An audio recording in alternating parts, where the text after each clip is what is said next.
Did you know that bioidentical hormones have been in use for thousands of years?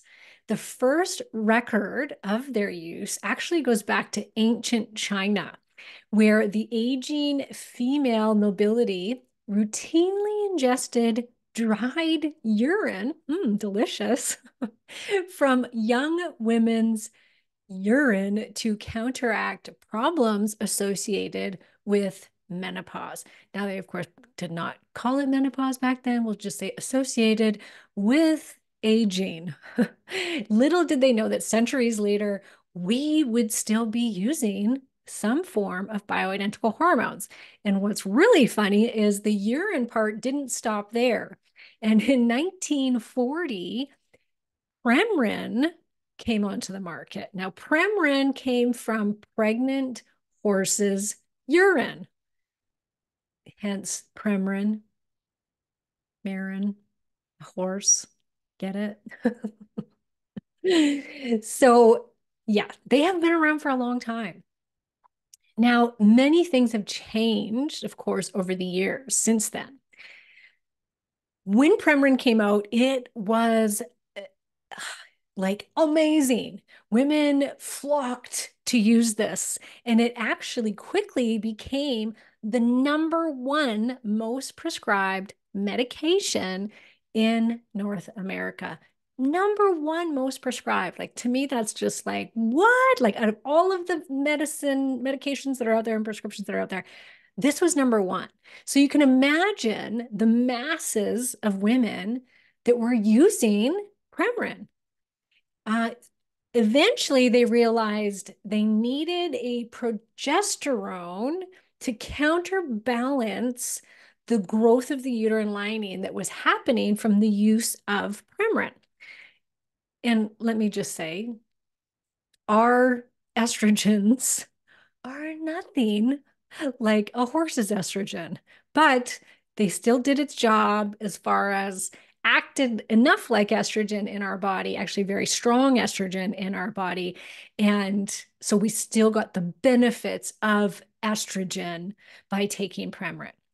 So they saw that it was growing the uterine lining. They needed to come up with something that would counterbalance the growth of the uterine lining. And so they created a fake progesterone, a progestin, and they brought that to the market, which was called Provera.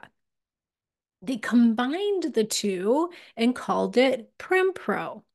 So this went out, seemed like it solved all the problems with the uterus. Great. Then the Women's Health Initiative started. And this was a study that was actually going to be to show proof of the benefits of hormone replacement therapy in women. So it was supposed to be this great study that was going to prove that, oh my gosh, every woman should be on this. It's amazing. And it ended up not showing that. So this started and in 19, I do believe 1994, and in 2002, they decided to stop sorry, 2000. I think it was only 6 years that it went for. And then they decided that they were going to stop the study because there was an increase in breast cancer as well as heart attack and stroke. So they freaked out. They pulled all these women off of the hormones and they sent out to the world that hormone replacement therapy is going to cause breast cancer, heart attack, and stroke, and told all the doctors basically get women off of HRT pronto. So, this you can imagine destroyed the sales of Prempro. So, it plummeted. And I am looking here, it was 2002 that they stopped the study. So they started the study. Let's see, do I have that down on my notes here somewhere? Oh, no, it doesn't. But anyway, so they pulled the study in 2002. Okay. Now, Recent WHI publications have done a bit of a U-turn and are now acknowledging hormone therapy as the heavyweight champion in managing those pesky menopausal symptoms. So when they actually looked at the results of the WHI study, and there's been several professionals that have reanalyzed the data from the Women's Health Initiative, what they saw was that the arm of the study where women were using Premarin only, not Prem Pro with the progestin, had a reduced breast cancer risk by 23%. What? So the women on horses estrogen only actually had a reduction in breast cancer. Not only that, breast cancer deaths were slashed by a whopping 40%. The only lingering concern was a tiny little uptick in breast cancer incidence with the use of the Prem Pro, the Premarin mixed with the progestin, the synthetic progesterone. That uptick was one extra woman per 1,000 in a year, but no increased risk of breast cancer mortality. So what does that tell us? That tells us that it was the progestin, the fake progesterone, that increased the breast cancer rates. Not by much, but it did increase the risk of breast cancer rates. What about the heart attack and stroke? Well, what they found was women that were past 10 years post-menopause had an increased risk of heart attack and stroke when taking oral estrogen. And that actually still stays true to this day. So oral estrogen, whether it's from a horse or whether it's bioidentical, please get this in your minds, in your brains, because many women are put on oral bioidentical estrogen and are being told it's okay. It's not okay, because it will increase your risk of heart attack and stroke, especially past 10 years post-menopause. There is no increased risk in heart attack and stroke when you use transdermal, so through the skin, estrogens. There you go. We have not recovered, unfortunately, from the study, from the Women's Health Initiative study. And you know, as well as I do, that many, if not all, majority of medical doctors still believe and they're still going with the old information that was not true that came from the WHI study, which is really too bad because bad news sells, good news doesn't, right, ladies? So it's a real shame because now we've had a decade of women suffering needlessly because of that misinformation. And I am, of course, on a mission to educate women on the use of bioidentical hormones and their benefits and safety. And no, they're not for everybody. And there is a small subset of women that should not use bioidentical hormones. And you need to work with your doctor with that or your oncologist. But for the majority of women, it is a safe choice to make, to use bioidentical hormones. You have to always remember, why would our hormones be okay for us our entire fertile life? You know, from the time we're 13 to the time we're 45, we're producing a lot of estrogens. And I mean a lot. It is our primary hormone that makes us women. Why would God or whomever you believe in give us boatloads of a hormone that we're going to cause cancer in us? It doesn't make sense. So why is it that doctors, and actually many hormone practitioners too, which is interesting, will say, like, oh, God forbid you use estradiol or estrogens in general if you're in perimenopause. And for some doctors, they won't even prescribe it if you're in menopause, unless you are absolutely just dying from symptoms of menopause, like can't handle life sort of thing. Then okay, maybe we'll give you some estrogen replacement therapy. It is not the devil that people think that it is. And so I really want everybody, every single one of you that's listening to this, to really understand that hormones and replacing our hormones for the majority of women is safe, and that includes estradiol specifically, and even estriol, which is another estrogen. We don't typically replace estrone, which is the third estrogen, because we do continue to produce some of that from our fat cells, and it is a more inflammatory estrogen. And our estradiol can convert into estrone, so gives us the estrone that we need.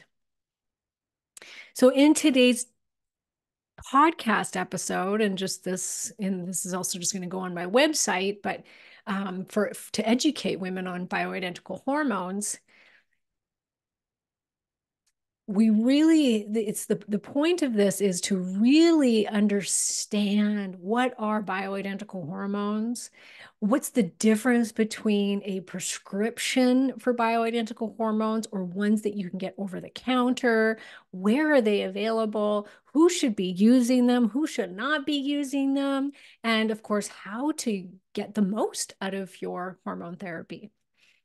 Now, every single one of us is different. We're all going to need something different. And it is always advised to work with a really good hormone coach when you hit perimenopause and or menopause, because to have somebody walk you through this is very beneficial.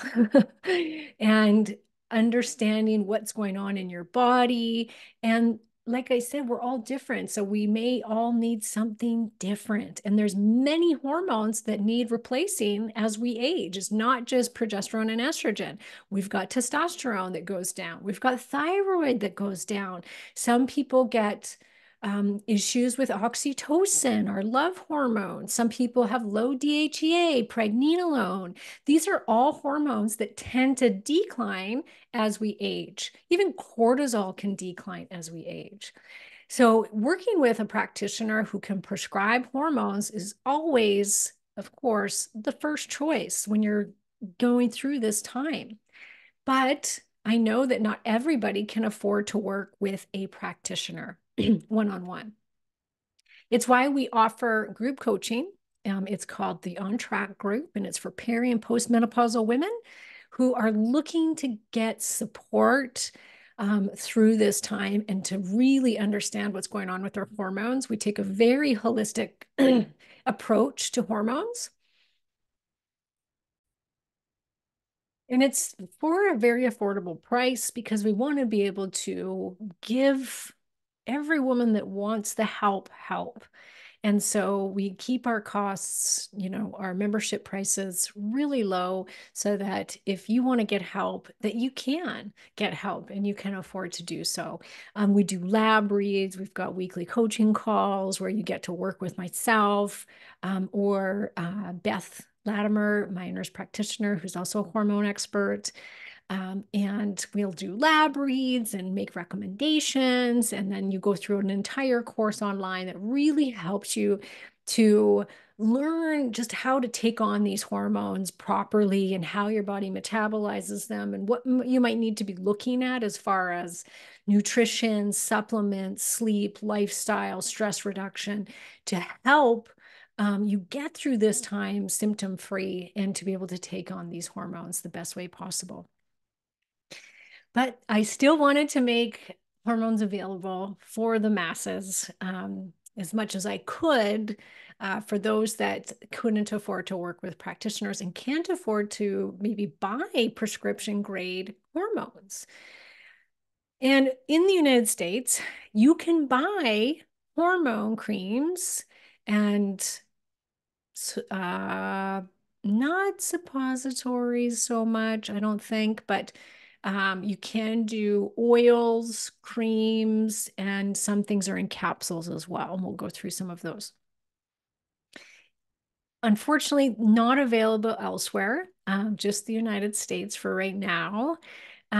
So my creams are only available if you live in the United States. I know that's really too bad because I'm Canadian and I don't even have my own creams.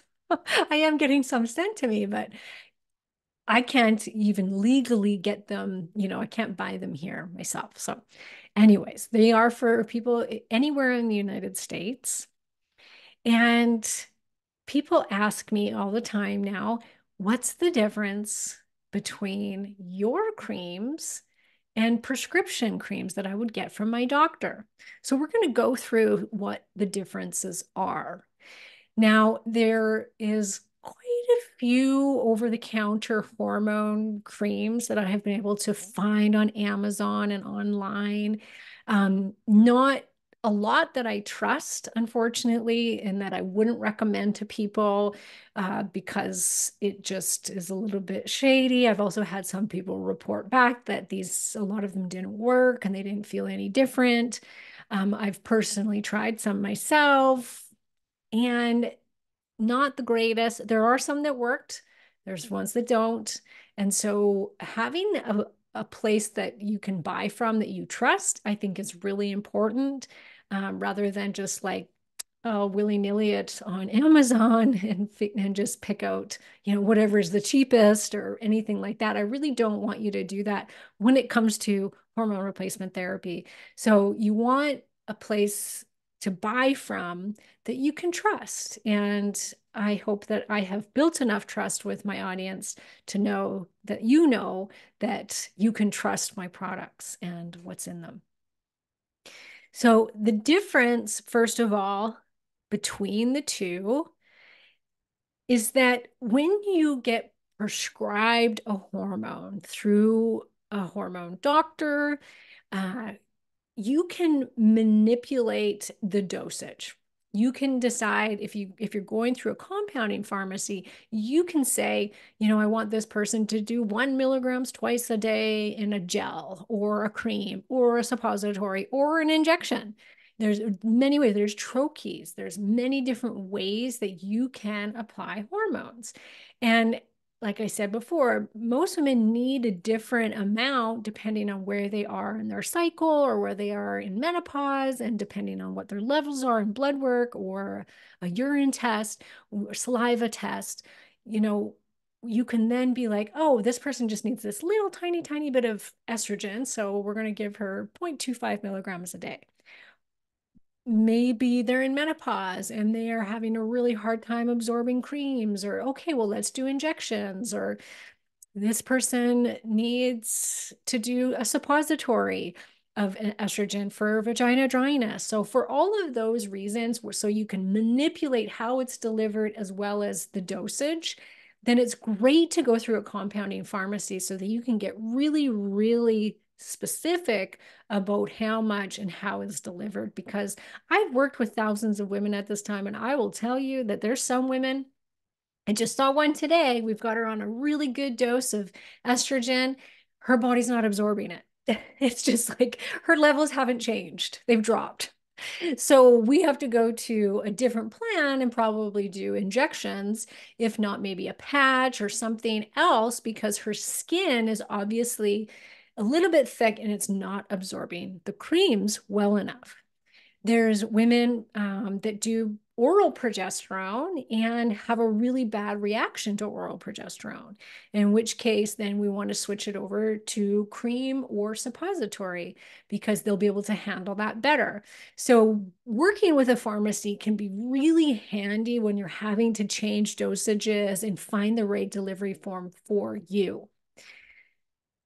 The advantage to buying over-the-counter hormone creams is that it is just one dose, and so you can figure that out kind of for yourself, like, oh, maybe I need a little bit less, and so you just pump out less, or maybe you need a little bit more and you go to 2 pumps a day rather than 1 pump a day. So you can manipulate the dosages still on your own, which is a benefit with the creams. Rather, if it's a capsule, you can't. So if it's oral progesterone you're on from a pharmacy, it's very hard to manipulate that dose. They usually come in these little balls that have that are suspended in an oil, peanut oil, unfortunately, in a lot of the progesterone. And so you can't take any out of that. It's just that one dose. So with the creams, you can manipulate the dosage somewhat, not a ton, but a little bit. Yes, you can, right? By just doing like half a pump or doubling your pumps, that kind of thing. With prescription grade hormones, the one thing that I don't like is you don't see an ingredient list. You can on if it's from a pharmaceutical company. So pharmaceutical companies, okay, hormones can't be patented. So pharmaceutical companies had to come up with unique ways to deliver hormones in order to patent them. So they've come up with estrogel, which is in a very specific dose. Um, they've come up with estrogen patches, which come in very specific doses. They've come up with a pill. And so they can patent these because of their delivery form and because they have a very specific dosage in them. Compounded, and those ones you can see what the ingredients are. They have to list them on the bottle. But with compounded hormones, you don't get to see what the ingredients are. You can ask for your pharmacist to see it, but when you get it, you don't get a list of what the ingredients are inside. And many of you know that synthetic creams, that we're buying, like just lotions and stuff for our body, when you actually start to look at what's inside, it's not pleasant. And there's usually parabens in them and other chemicals that aren't great for our skin. And if we're applying these hormones every single day, do we want to be loading our bodies full of parabens? Probably not. So one thing about over-the-counter hormone creams is you can actually see what the ingredients are and see that they're, clean or not. Mine, when you look at the ingredients, you'll see that I don't have any parabens. I have no synthetic fragrances in mine. Not that hormones from a pharmacy would, but you may find that some of the over-the-counter ones have fragrance put in them. And you really don't want that because that is a hormone disruptor, not a hormone helper. The other benefit is price. Now, hormone creams, usually you're looking at anywhere from $60 to $100 a month per hormone, depending on where you're going or what kind you're getting. The patches can go all the way up to $400 a month if you don't have any extended medical insurance to cover your prescriptions, which is really expensive. So there's, when you're looking at it from that point of view, it can get pretty pricey. With over-the-counter hormone creams, you're typically going to get more bang for your buck. So for instance, my progesterone calm, the Progest Calm bottle, you get 70 pumps per bottle. And I don't recommend using progesterone every day, and I'll get to that, but you're going to want to use it 2 weeks on, 2 weeks off if you're still cycling. If you're in menopause, you're going to do 2 weeks on or 3 weeks on and 1 or 2 weeks off of it. And so if you're doing 2 and 2, well, that bottle is going to last you for several months. With that in mind, you can get away with just buying 3 bottles for the entire year and have enough progesterone. So that's, what would cost you a month for a prescription of progesterone cream. This one will last you for several months for the same price.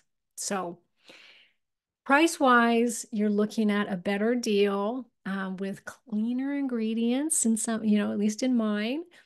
Now, both prescription as well as over-the-counter bioidentical hormones, both of them should contain, mind you, should contain USP grade hormones.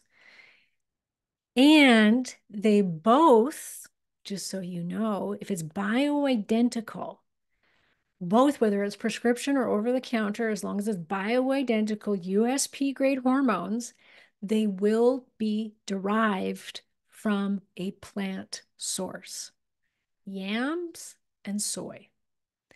That's where bioidentical hormones come from, which to me is just like, really, when we think about it, it's just, oh, it's such a beautiful thing that God or whomever created this world made it so that we could extract hormones out of plants, from Mother Earth.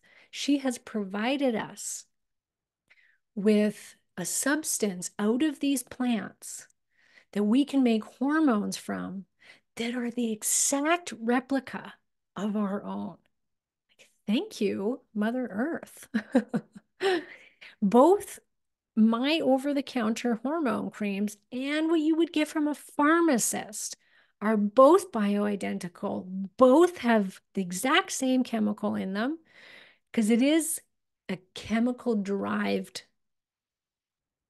hormone, right? Out of the plants. It is still chemically derived, but they're still, both of them, the structure of the hormones are exactly the same, and they are both exactly the same as what you produce inside of yourself, out of your ovaries, which is what you want. We don't want horses estrogen. We don't want fake progestins.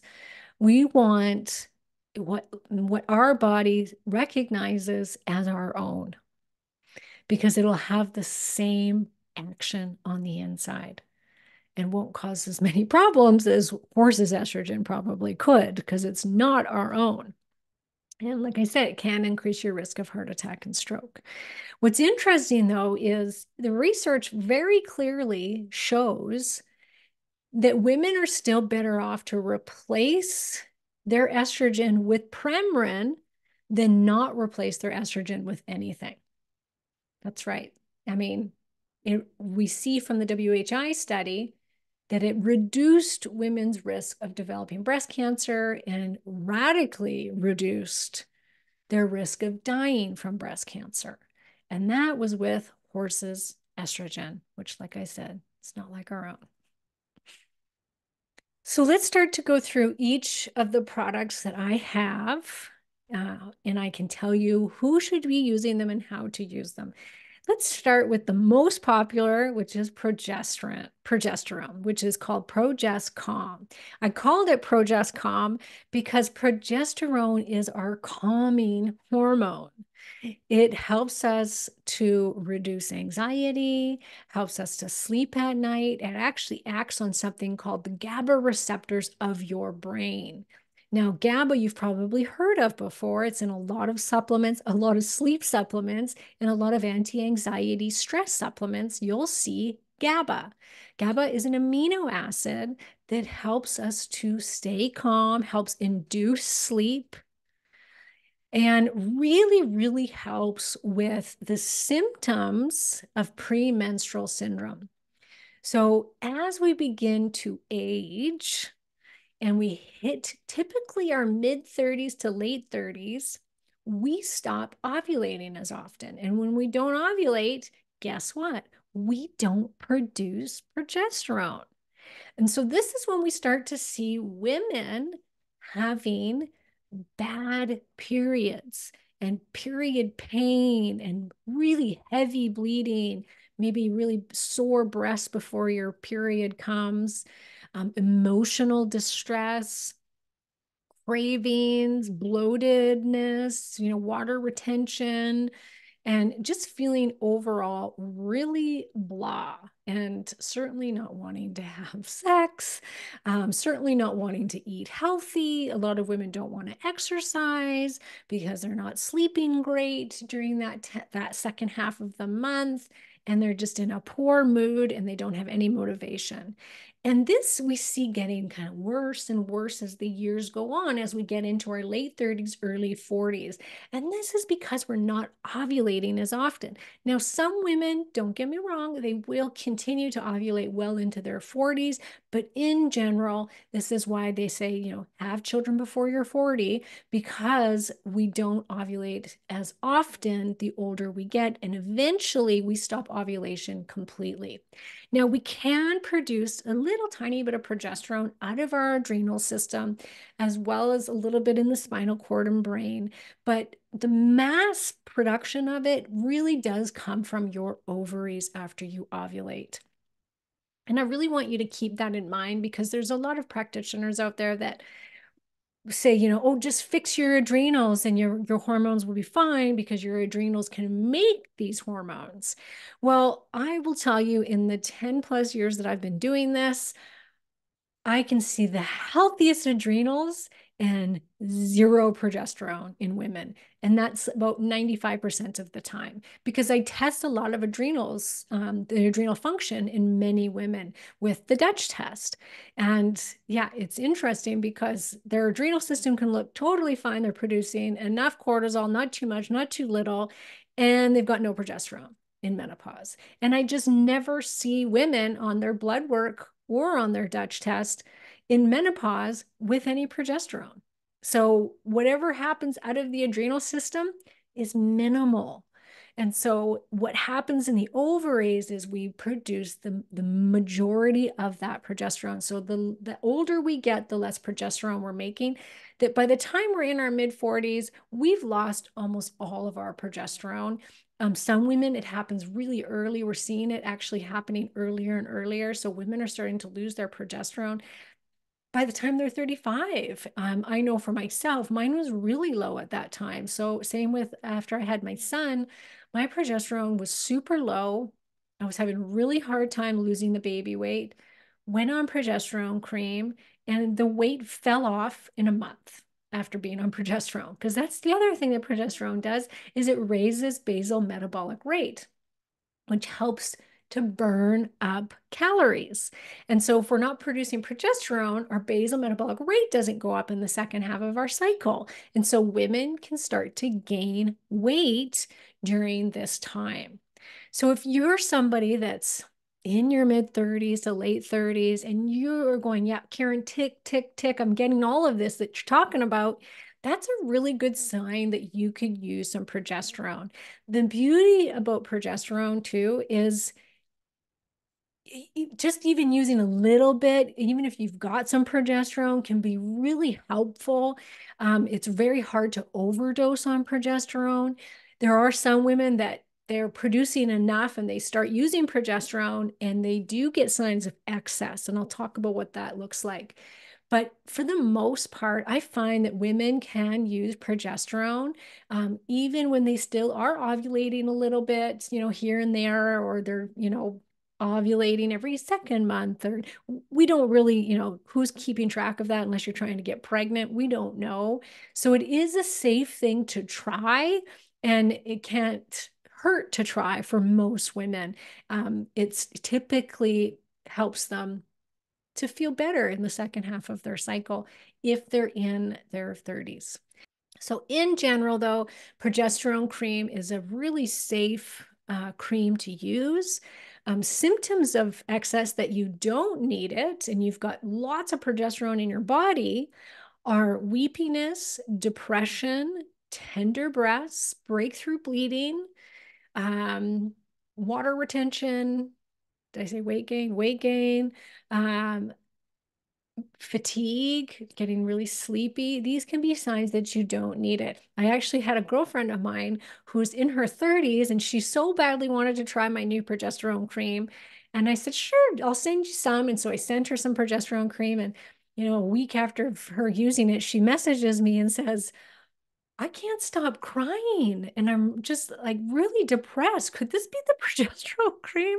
I said, yes, stop it. I said, you'll feel fine in 2 days if it's the progesterone cream. Sure enough, 2 days later, she felt totally fine and back to normal. So I said, no, you're not time to start your progesterone cream yet. She was like, oh, darn. She really wanted to try it. But anyways, so there's your symptoms of not needing to use it and that you've got plenty still left in your system. Now, if you're over the age of, I would say over the age of 42, 45, you're almost guaranteed to need some progesterone. I don't meet too many women that are ovulating regularly after the age of 45. So that's another like, okay, definitely could use this. And it's going to help with that transitional period between perimenopause and menopause, which can be, 10, 12 years of a lot of really bad symptoms. So when you use progesterone, the things that you may notice of benefit are weight loss. It's very anti-anxiety for many women, can help with the PMS symptoms, helps with tender breasts or feelings of estrogen dominance, because we become estrogen dominant even if we're not producing more estrogen than we need to be.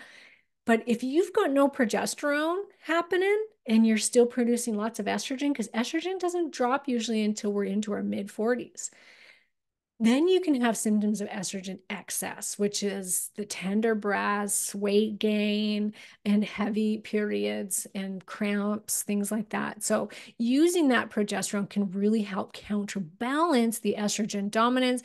And if you truly have too much estrogen and you've tested and your levels are over range, using progesterone can really help to bring the estrogen down, which is awesome.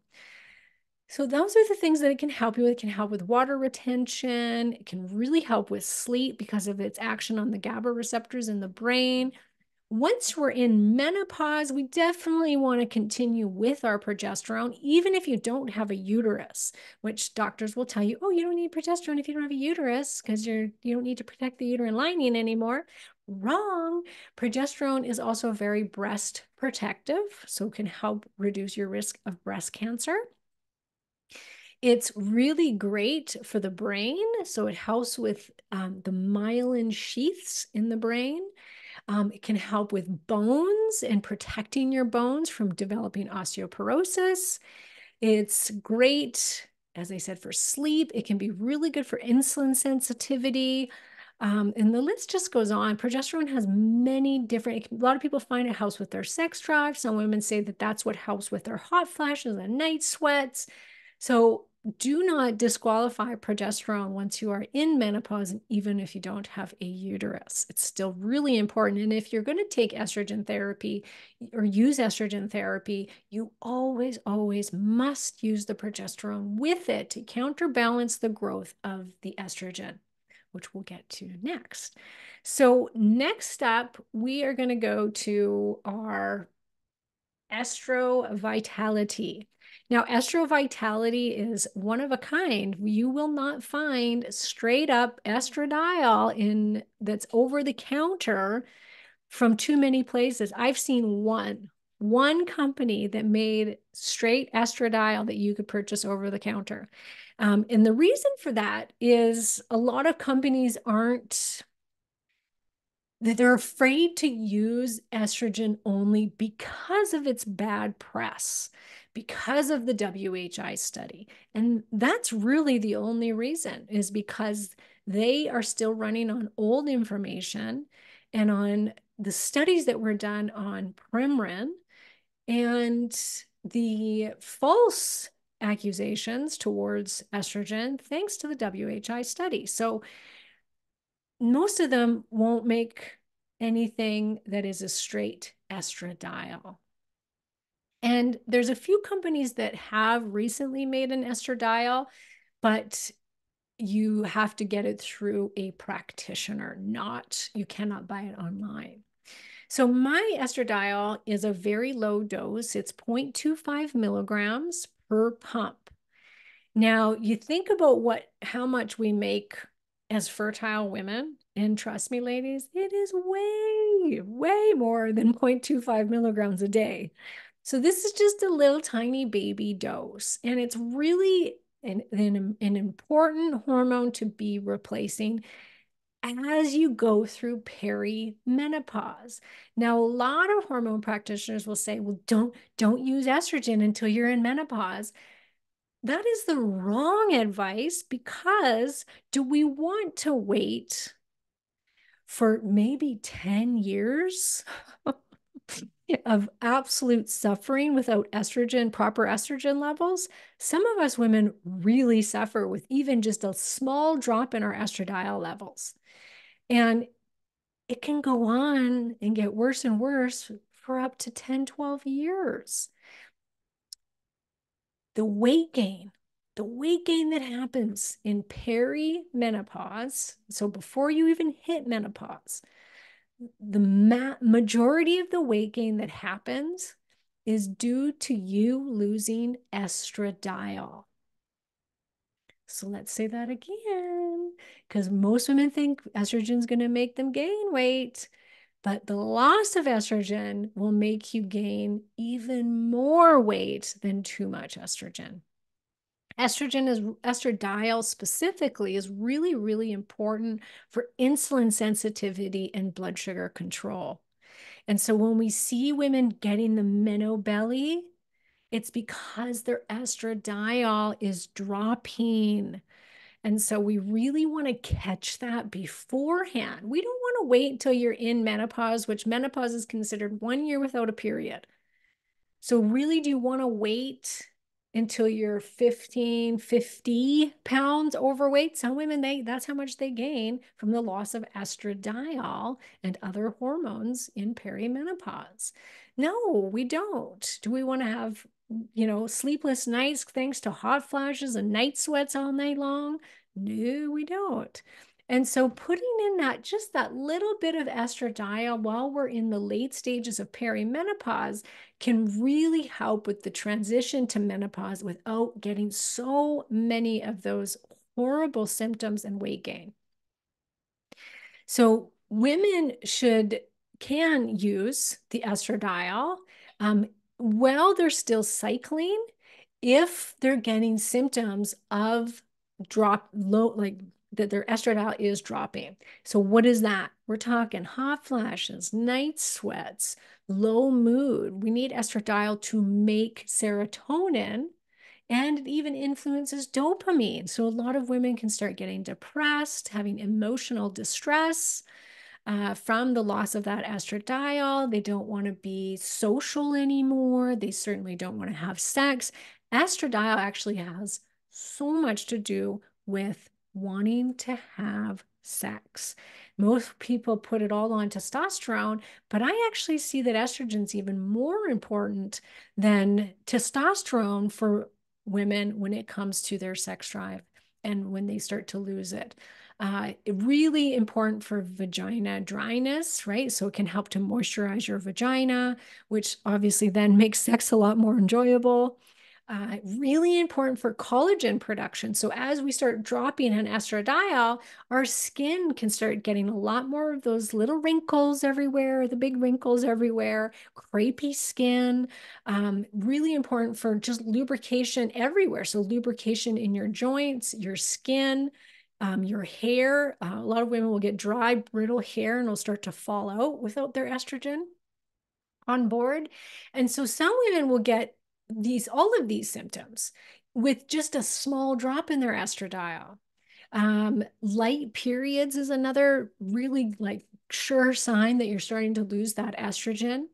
If you're getting really heavy periods, I would say that that's a sign that you don't need estrogen. But if they're getting lighter and they're getting sporadic, that's a definite sign that your estradiol is starting to drop.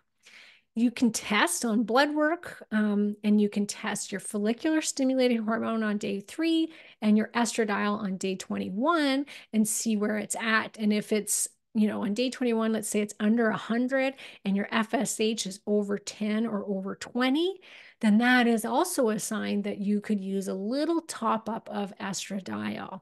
Depending on where those are, if it's like your FSH is in the 50s or 60s, well, you're probably in menopause at that point. But if maybe they're in the 30s and you're still getting a bit of a period, that's definitely a sign that you're losing your estradiol and you're heading in through menopause.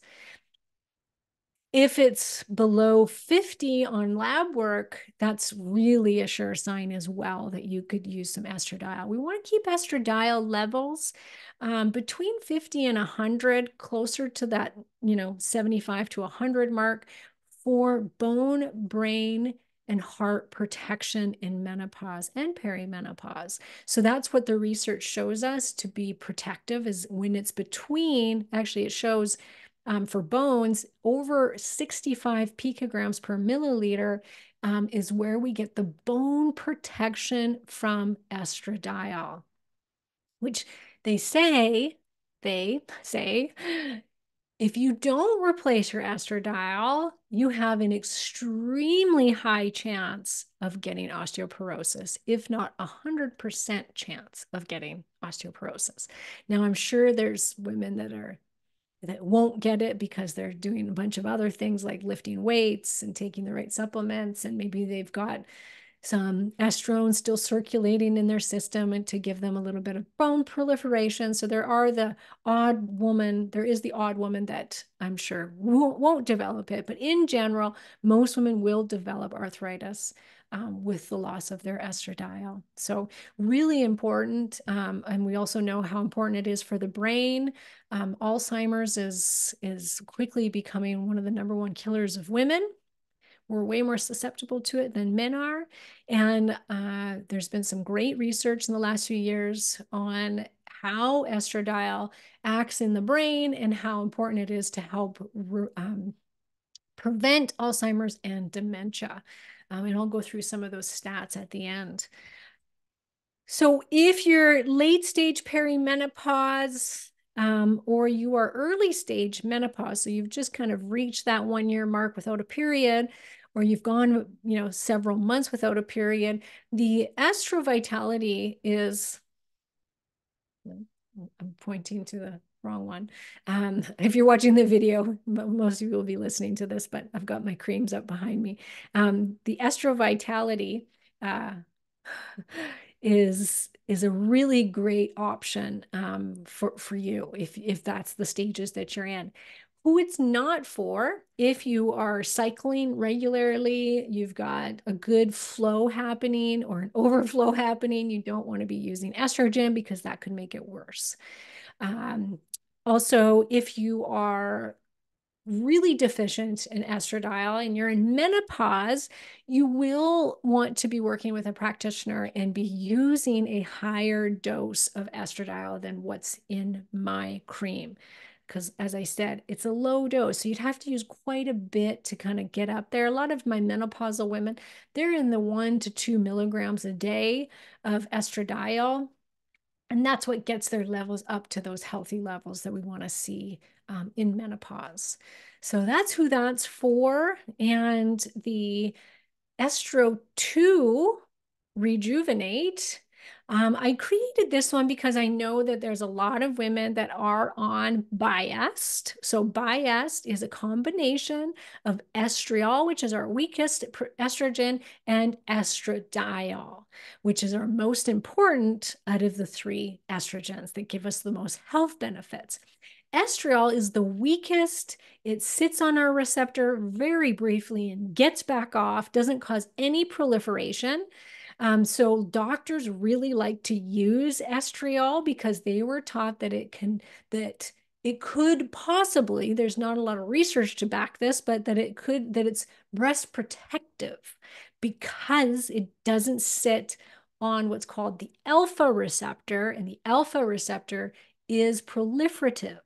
So it can make things grow. So estriol won't do that, but Estriol, ladies, is a pregnancy estrogen, which means we produce the most estriol when we are pregnant. So, do we want to be mimicking pregnancy in menopausal women? I don't think so.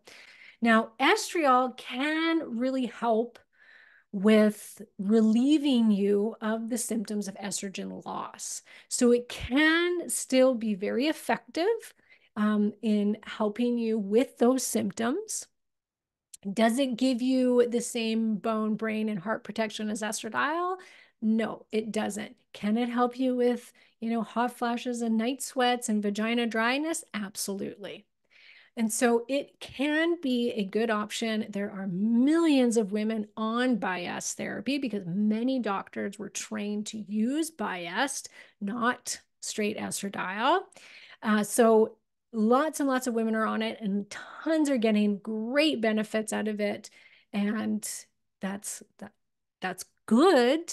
But I created the Estro 2 for those that wanted to stay using their bias, but also mainly for your vagina health and for skin health. So the research shows that when women use estriol topically on their vagina or inside the vagina, as well as topically on their face, neck, and chest, that it is extremely anti-aging. Not anti-aging for the vagina. Well, no, I guess it would be anti-aging for your vagina. Keep your vagina young. It helps to lubricate the vagina and really helps with vagina atrophy more than any of the other two estrogens. So when we put it locally there around the vulva in the vagina, it can be very, very helpful for reversing vaginal atrophy and dryness because it is, I've heard it's 1,000 times, estriol is 1,000 times more present with its receptors in the vagina tissue than anywhere else. And so can be really great option for that. And it can also be amazing for lubrication of the skin and to prevent wrinkles. Both estriol and estradiol were used in the study, and I'm gonna tell you what the results of that study were. They used a biased that had a 0.01% estradiol and a 0.3% estriol. And the results, so they put this on their face. After treatment for just 6 months, elasticity and firmness of the skin had markedly improved, and the wrinkle depth and pore sizes had decreased by 61 to 100% in both groups. Furthermore, skin moisture had increased, and the measurement of wrinkles using skin profilometry revealed significant or even highly significant decreases of wrinkle depth in the estradiol and the estriol groups, respectively. On an immunohistochemistry, significant increases of type 3 collagen labeling were combined with increased numbers of collagen fibers at the end of the treatment period. As to hormone levels, no systemic hormonal side effects were noted. You can see that the combination of estriol and estradiol in a bias formula, how incredible it is for your skin. Now, I've used a bias on my own face for many, many years now, and it did do wonders for my face because what started happening when I was going through early menopause, I totally noticed that my pore size was getting bigger. And I noticed this on my friends that were going through menopause. And I had noticed it on them, but I hadn't started happening to me yet. And I was like, oh, is this something that's coming down the pipeline here? And sure enough, it was. Suddenly my pore size was increasing and I did not like it. So I started to use a bias cream, and now my pore size is little tiny. You can't even see them anymore. And so I really believe that it's really helped with keeping the wrinkles at bay, as well as moisturizing my skin and protecting it, building up that moisture, collagen, and shrinking that pore size. It's been amazing for that. So using Estro 2 on your face and neck is definitely something that majority of women can use over the age of 35. As far as systemically, you don't want to use it on your body to raise systemic levels unless you are in menopause, because it's very concentrated. So we've got 4 milligrams of estriol and 1 milligram of estradiol per pump. So you're going to just use a little pea size on your palm of your hand and use that on your face once or twice a day, and your neck and your chest if you want to too, a little bit. And it won't raise systemic levels if you're just using it on the face and neck. If you're in menopause, you're used to using Biast, then you can use it systemically if you've got no period and you really are in menopause. Now, symptoms of possibly, getting that you don't need HRT, or you don't need at least the estrogen. We've gone through the progesterone one, but the estrogen, you can get symptoms of excess when you first start estrogen therapy. And I think that that's something that every woman should know about, especially if you've gone without estrogen for a long time and you start using it. It can actually cause symptoms of estrogen dominance when you first get started on it. And that can include weight gain, water retention, and breast tenderness. And that typically goes away within the first month of using it. So if you're in menopause and you start using the estrogen therapy, always start really low and slow. So the longer you've gone without it, the lower and slower you're going to have to go, because you need time for those receptors to upregulate and start using that estrogen that you're now putting in your body. Now, if you are in those late stages, perimenopause, and you start using the Estro Vitality, you can tell that if it's too much for you if you start getting those symptoms and they don't go away. And so if they don't go away, that's a sign that you're not metabolizing it properly, or you don't need it. To know whether or not you metabolize it properly, you'd want to do a Dutch test to see where your metabolism is sitting as far as the estrogen goes. There's phase 1 and phase 2 that the Dutch test shows you. That's always really important, I feel like, to get at some point, whether you're in perimenopause or you're in menopause and you're using HRT. We really want to see how you're breaking everything down, how you metabolize these hormones, so we can see if you're pushing down the safer pathways or not. And then we can do something about it if you're not. So some women will get negative symptoms from estrogen replacement and from progesterone replacement and from testosterone replacement because they're pushing down not very fun pathways, we'll call them, that can cause too many symptoms. So progesterone, if you're pushing down the alpha pathway heavily, you can get symptoms of that deep depression, the weepiness, and a lot of fatigue. Women with estrogen replacement, if you're pushing down or you're still cycling, if you push down that 4-hydroxylation pathway too hard, or down the 16-OH pathway, with excess, then we want to put something in it to push you out of those pathways and into the safer 2-hydroxylation pathway. So, and then there's phase 2, which is methylation. So we want to know that you're packaging up this estrogen and getting rid of it rather than recycling it and then it building up in your system and making you become estrogen dominant, which can cause proliferation of breast tissue. And we don't want that. So we want to make sure that you're metabolizing everything properly.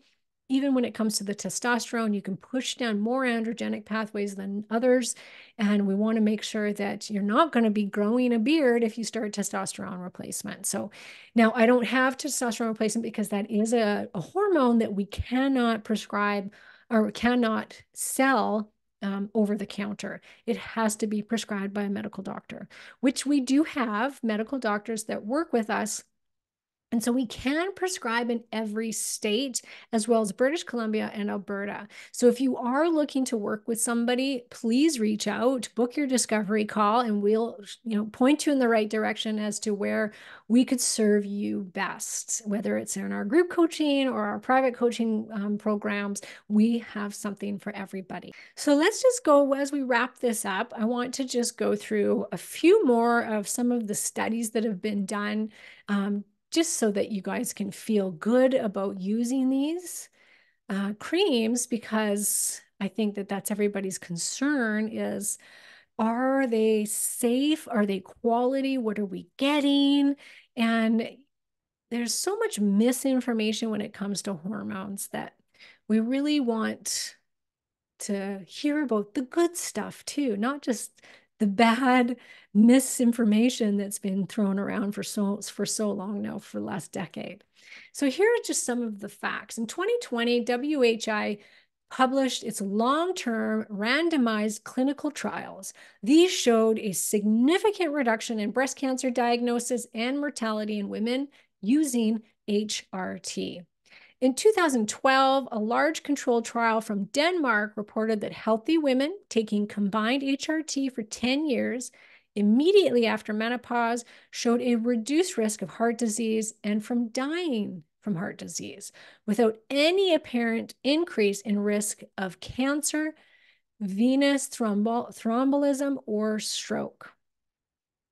And that's with oral estrogen, Premarin. Cochrane data analysis has shown a decrease in cardiovascular events and deaths in women taking HRT within 10 years of menopause or under 60 years of age. Once again, that's from the use of Premarin. Numerous studies tout the benefits of estrogen and testosterone in preventing bone loss, suggesting that bioidentical hormone replacement therapy could be a defender against issues like osteoporosis or hip fractures. The Women's Health Initiative study indicates a reduced risk of hip fractures with restored estrogen and progesterone levels. Hormone decline, including progesterone, DHEA, and testosterone, may contribute to low energy levels.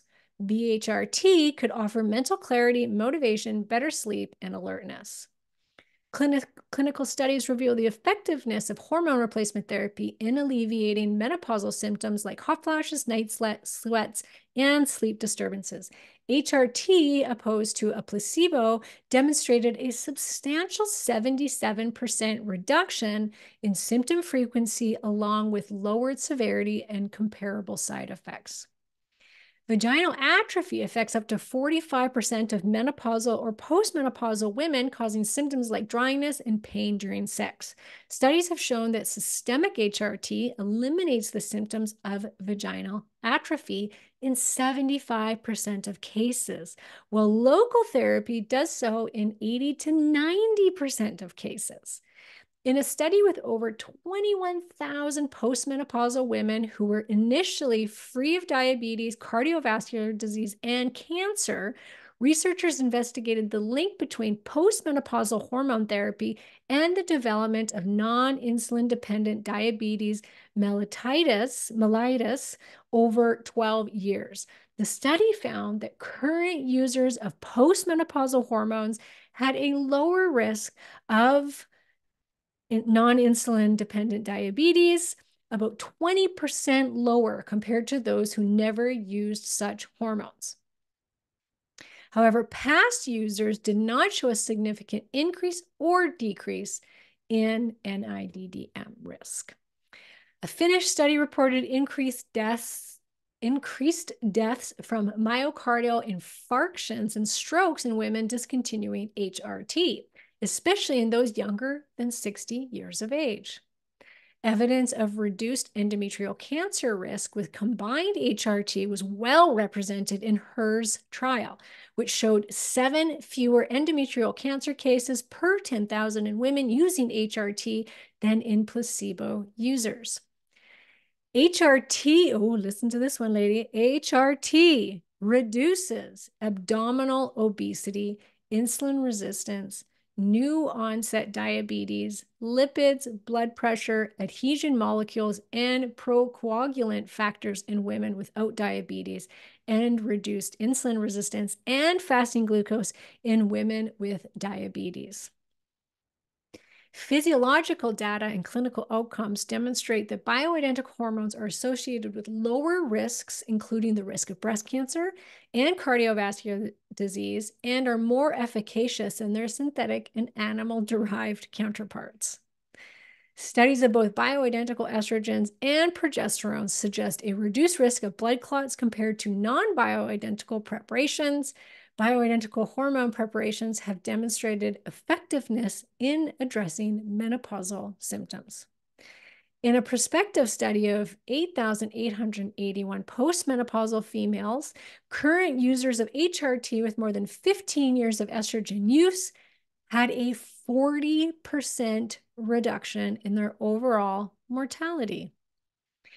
The study, published in Alzheimer's and Dementia Research and Clinical Interventions, found that women who underwent menopausal hormone therapy for 6 years or greater were 79% less likely to develop Alzheimer's and 77% less likely to develop any neurodegenerative disease.